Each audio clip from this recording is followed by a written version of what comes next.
We're each week during our gathering, we do a brief little thing called a community moment, where someone from the community gets up and shares a thought. Sometimes it's something about their journey to free thought, something about a book they've read, an idea they've been working out. And today we have, I think, a second-time community moment presenter, Prazan. So let's give Aaron a.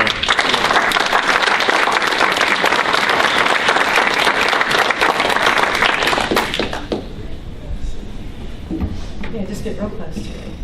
There you go. All right. Good morning, everybody. Good morning. I think that my idea here today falls into the third category, not something I read.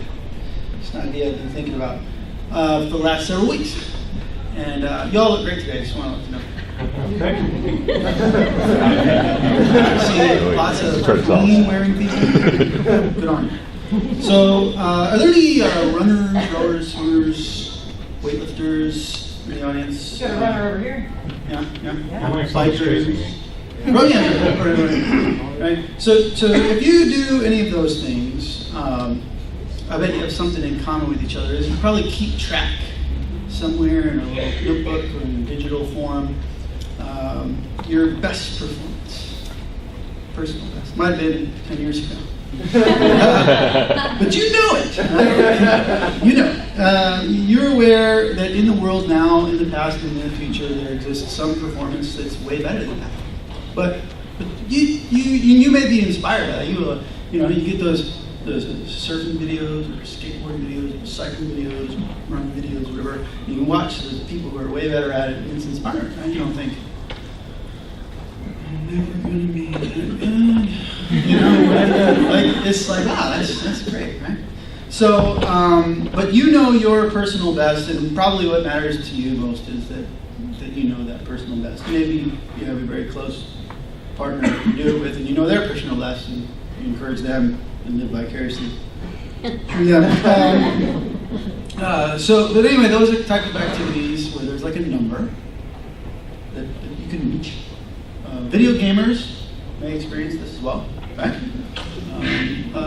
It inspires people to outdo themselves. Yeah.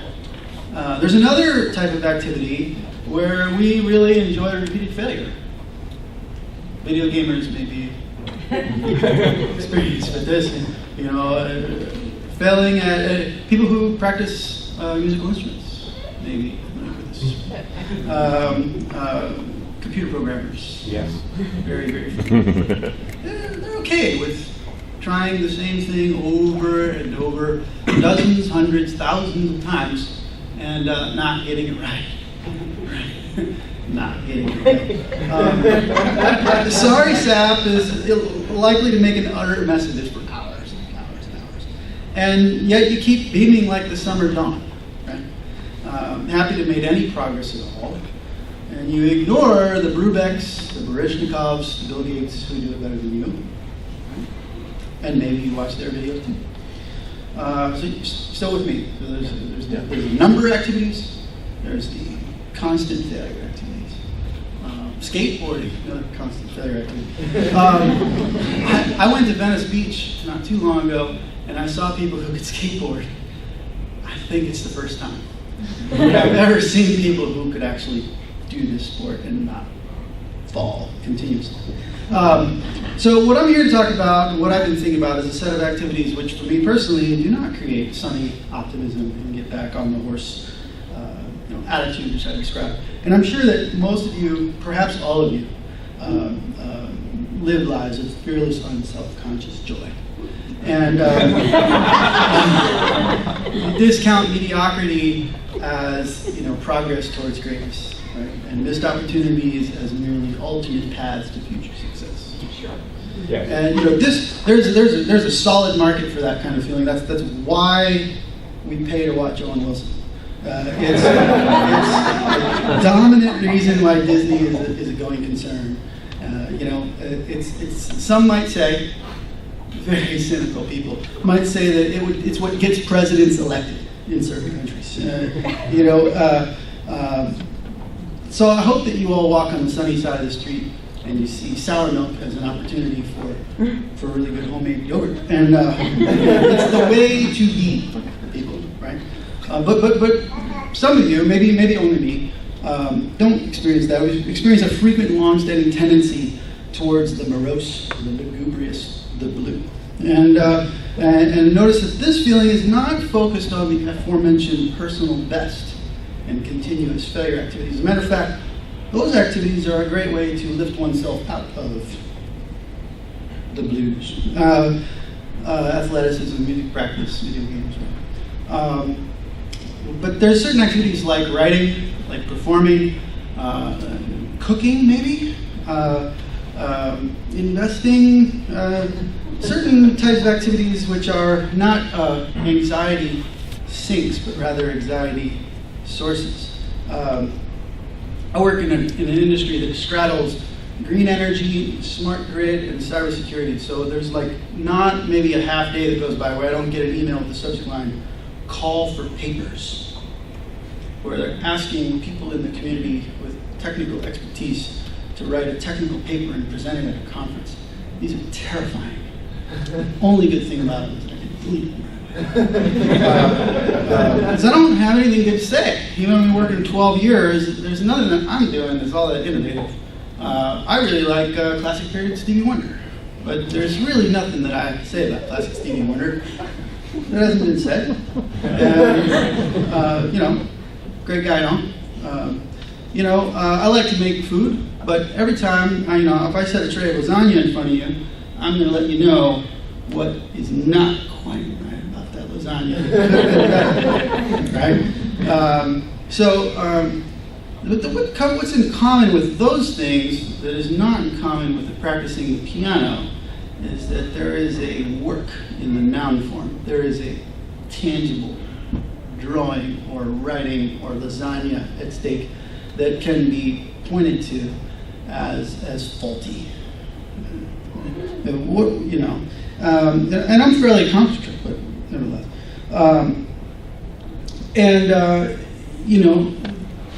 Those other activities, the progress towards what's in the log as the personal best is ethereal. It's invisible to the onlooker, and you only see the end product. Right? You only see the end product. And my friend Andy pointed out to me that this is the fear of everything under the sun. As some writers might say, that everything under the sun has been addressed. And that's true, yet we continue to write. There's more writing being done now than any time in history, I believe. Most of it not very good, but that's not the point, right? The point is that your job, he told me, is, if you're writing about something, is not to write something great. Your job is to get better at writing. So if you write an essay about classic period Stevie Wonder that is making points that everyone has already made, and that maybe not as good as other people, your job is to become a better writer. It's not to outdo the best in the world. And if you happen to outdo, well then publish it, make a video, whatever, right? But your job is not to produce those final copies every time. Your job is to get better, right? And your job in making lasagna is not to make the best lasagna that's ever been made. It's to do it your way, right? To try something new and learn something new. And you can think of those, even though they are a product, as sketches, as practice runs. Right? And the great thing about thinking about these sorts of physical production acts in the same way as one would think about these striving towards personal best or repeated failure acts, that line of thinking comes with a great freedom. That you can try things that initially are stupid or pointless. I still don't know what Twitter is for. I'm not going to say that it wasn't somebody's good idea that they shouldn't have tried. Right? Longboarding does not appeal. But I'm not going to say that the people who are moving forward in that sport and getting older skaters who don't have a half pipe out on the road and feeling the wind in their hair shouldn't rather keep doing that. So if you get a kick out of something, your job is to be better at it. Not better than her or him, but just better, right? This talk right here is not original. It's from Andy's observation to me, and when I kind of looked on Google, there's like approximately 10,000 other blog entries about it. But that's okay.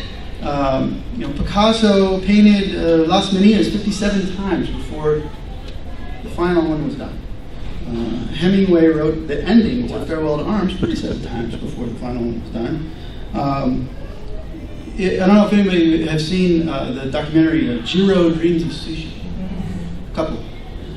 This guy, he's the only Michelin-rated sushi chef in the world. He's in Tokyo. His son is sort of his protege. And the first thing he started with is tamago, which is an omelet in a tray. And he made and threw in the garbage 200 trays of tamago before it was good enough. And he was okay with it, right? Well, he might not have been okay with it. He was okay with it in the movie. But, the idea that thinking of physical creation as a sketch was something that gave me a lot of solace in thinking that if I make something, it doesn't have to be all that good. All I have to do is do it better next time. So, of course, this isn't always true in Chinese democracy. But your job is to do it better the next time, and eventually you get it. So, my message to you is that your job is to be better, not the best. Thank you.